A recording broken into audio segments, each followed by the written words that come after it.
I am Shiva and I will be handling economics for this year. Before jumping into the class, I'd like to make sure that you're all staying safe and you're all doing your reading properly every day, and hopefully you'll all continue to do the same and submit your assignments properly on time. Now, what we're going to see today is an introduction into what macroeconomics is. We'll be seeing a basic recap of what microeconomics is.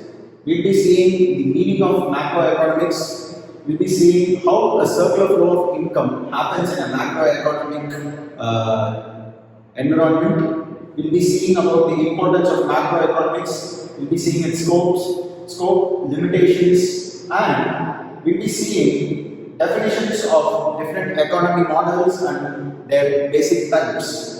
Towards the end of the presentation, I will be giving you some important questions, and I request you all to submit the same by 4 p.m. tomorrow evening. And also I have mentioned some of the online resources for your better understanding of what macroeconomics is. So, what is economics? Economics is derived from an ancient Greek word called economikos, which are actually two words. One is oikos and nomos. Oikos means households and nomos means management. You have already learned this in your 11th standard economics. So what economics is according to economikos? Economics is management of households. And in today's economic world, we define economics in two different branches. One is microeconomics and the other one is macroeconomics. These terms were first used by Ragnar Frisk in the year 1933. He is a Norwegian economist, and Peter de Wolf was the first one to actually define microeconomics as microeconomics. What Ragnar Frisk did was, instead of mentioning microeconomics, he used the term microdynamics. But still, we consider Ragnar Frisk as the first person who coined the terms microeconomics and macroeconomics. So, basically, what is microeconomics? Microeconomics is the study of individuals, households, and firms' behavior in decision making and allocation of resources. So, basically, microeconomics considers only the individuals, households, and small firms. It doesn't go beyond the level of the firms in the normal goods and services economic activity.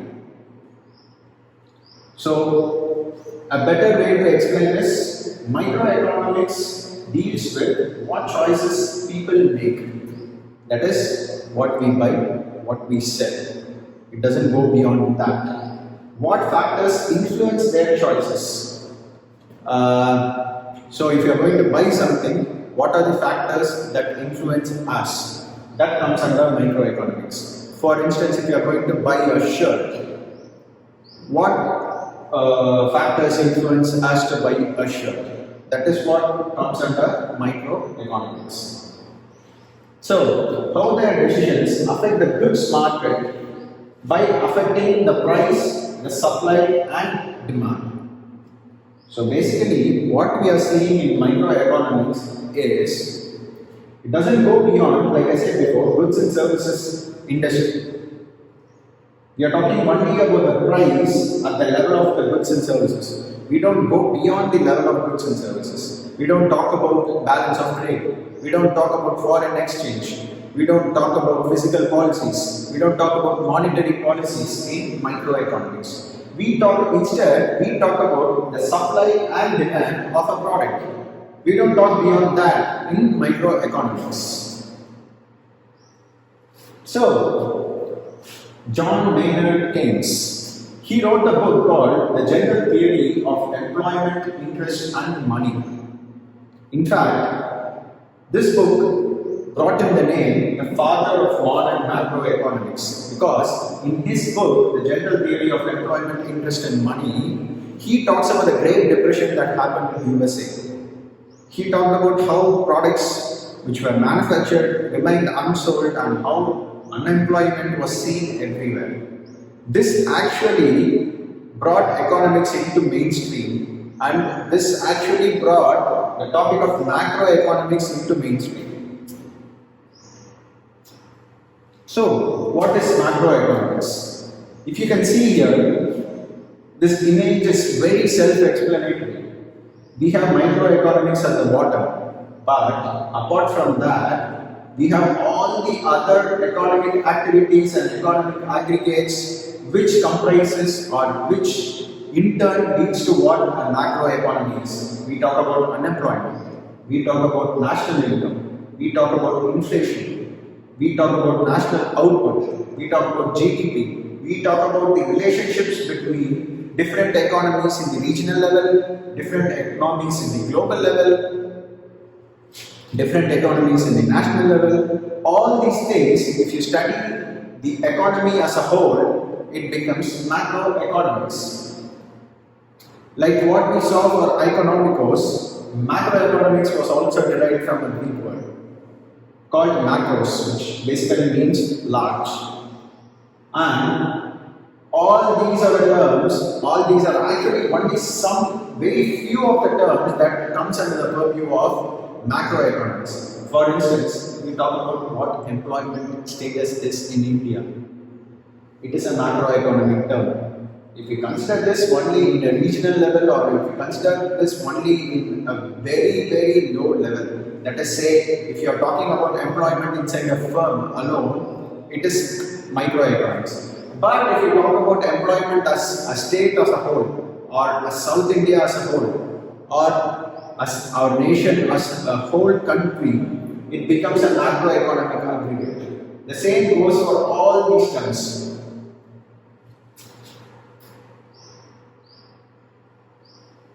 So, how the circular flow of income happens in a macroeconomics activity. We'll be seeing further about this in the coming sessions. I've just mentioned this to give you a basic explanation of how a macroeconomic economy works. We'll start from this household. From household, we are providing labor to workforce market. So in turn, what happens? The workforce market pays you a wage. And what household does with that wage? We pay taxes to government. We save some in the financial markets. And what this government does is, it transfers back some of the incentives back to the household. Say, we have different schemes from our Prime Minister for PF, for other employment incentives and everything. We have tax benefits for big corporations, which are transferred to the corporations, and this corporation demands labor from the workforce market. And then again, if you come back to the government, even the government invests its saving in the financial market. So in turn, what happens is, the government also has an influence on the commodity market. Household has an influence on the commodity market. We consume. Government also consumes. We also consume. This is considered as government expenditure. This is considered as consumption. So, in turn, this becomes another cycle. So, what happens to the commodity market? There is need for the corporation. So, corporation earns. When the corporation earns, they pay taxes. When government receives the taxes, they pay back some incentives. So then again, what do they save? What the corporations do with their savings? They invest them in the financial market. And when you consider the commodity market, there is always some imports, there is always some exports. So that is where foreign exchange comes into it. So this is the entire flow of income in terms of macroeconomics. This is only a basic explanation for your benefit. We'll be seeing further about the different flow of income. There is not only circular flow of income, there is also other flows of income which you will see in the future sessions. So, what are the importance of macroeconomics? Understanding the basic functioning of any activity is important. So that is what is done by macroeconomics. What basically it does is that it gives us the different aggregates to understand how our economy works. For instance, it talks about employment. So basically, how much unemployment is there gives us a very clear picture of how our economy is. Based on that, what we can do is we can formulate different policies. We can facilitate material welfare to people who are underprivileged. If the inflation is high, what macroeconomics does is that it gives us the aggregates. It gives us guidance as to how we can downsize the inflation. So basically, what macroeconomics is, we have different terms, we have different factors involved in macroeconomics which helps us to develop our economy, to bring out new policies so that any sort of downtrodden effects that we face currently will not be faced again. So in simple terms, the importance of macroeconomics is it helps us formulate new policies. It helps us regulate economic systems, it helps us resolve economic issues, it helps in the development of our economy from an underdeveloped stage to a developed stage. So, what is the scope of macroeconomics? Basically, the scope falls into two major categories. One is macroeconomic theories and the other one is macroeconomic policies. Macroeconomic theories is further differentiated into economic growth and development theories, theory of national income, theory of money flow, theory of employment, theory of international trade, theory of general price level.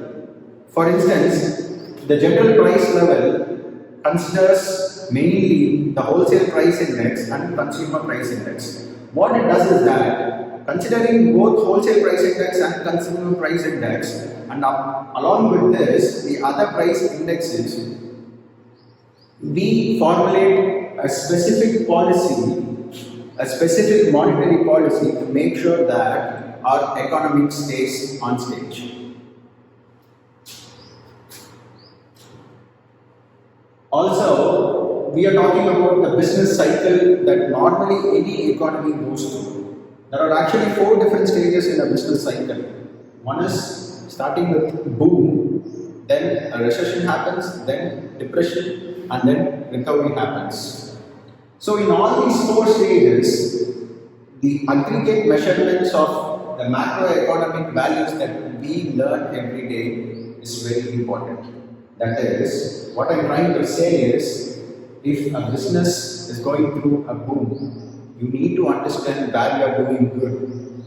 If a business is going through a recession, you need to understand where the business is going bad, where you are losing out on your profits. And the same goes when you are in the state of depression or when your economy is in the state of depression.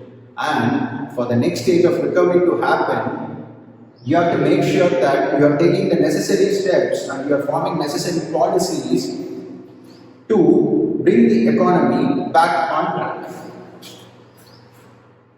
There are also a few limitations when we consider macroeconomics, and these are the few of the very major limitations of macroeconomics. One is excessive generalization of all the aggregates, and sometimes we consider all the aggregates as a single factor and not as different factors involving different economic activities. There are some very complex statistical formulations. That is, not all the statistical relationships are very simple in terms for everyone to understand.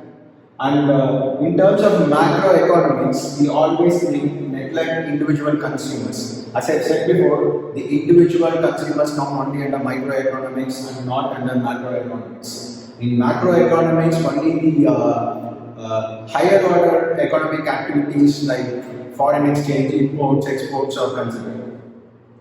There is also a fallacy of composition, which means what is good for an individual does not necessarily mean good for another individual. What is good for a country will not necessarily be good for another country. Say, let's consider China and India. China is a communist country, whereas India is not. India is a mixed economy. That is, we have both socialistic economy and capitalistic economy. We'll see further down the line. But for analogy purposes, let's say what is good for China will never be good for India in all the cases. Suppose Chinese communist rule will have different policies towards their work practices. We will not be having the same set of work practices for our companies. So that is what is meant by the fallacy of composition. And there are also a lot of non-economic factors that do not find a place in economics.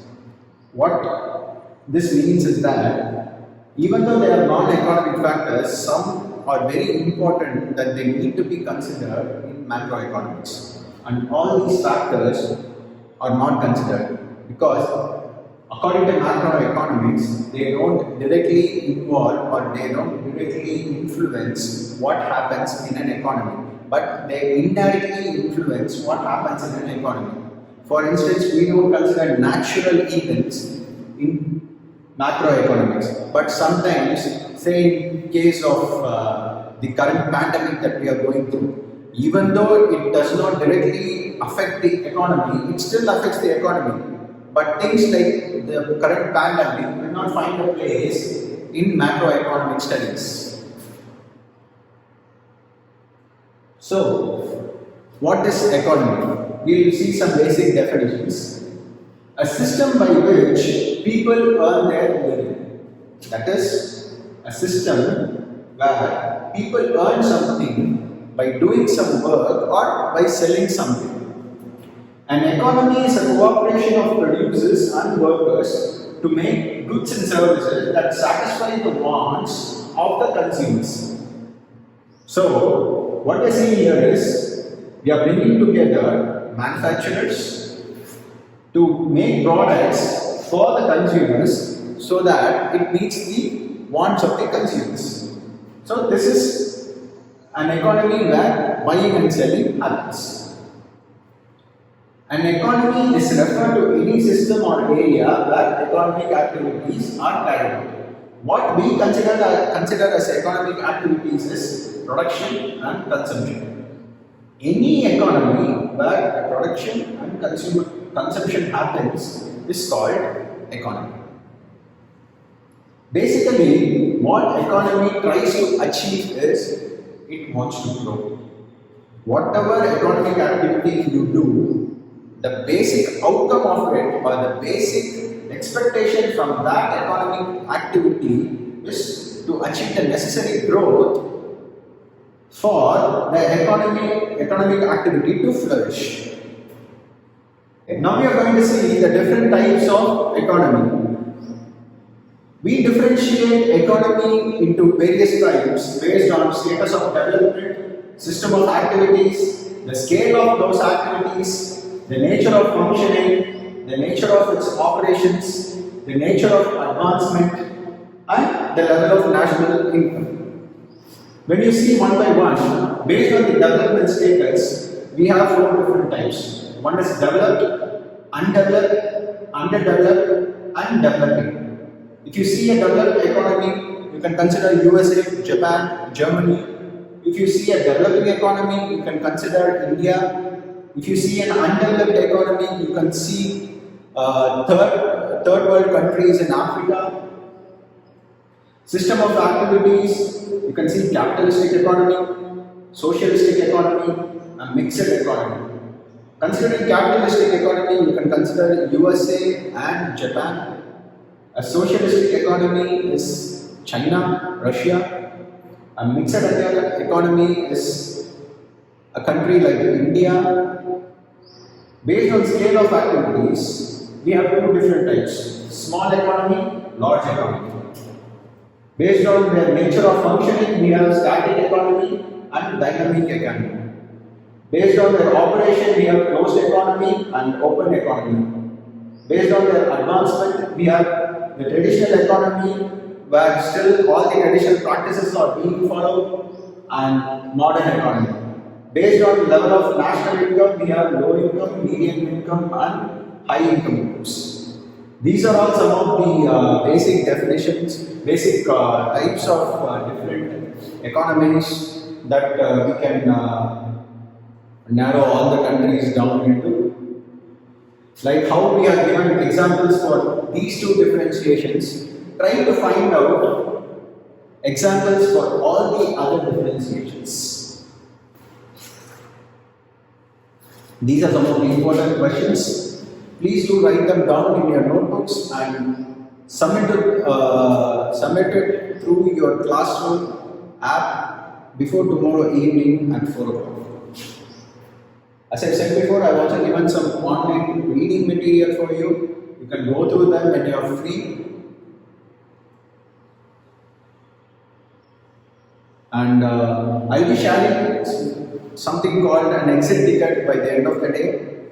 That it is basically a Google form which will have a few questions, and the form is basically a feedback form to improve my teaching and also to improve the ways in which I can help you learn better. Thank you.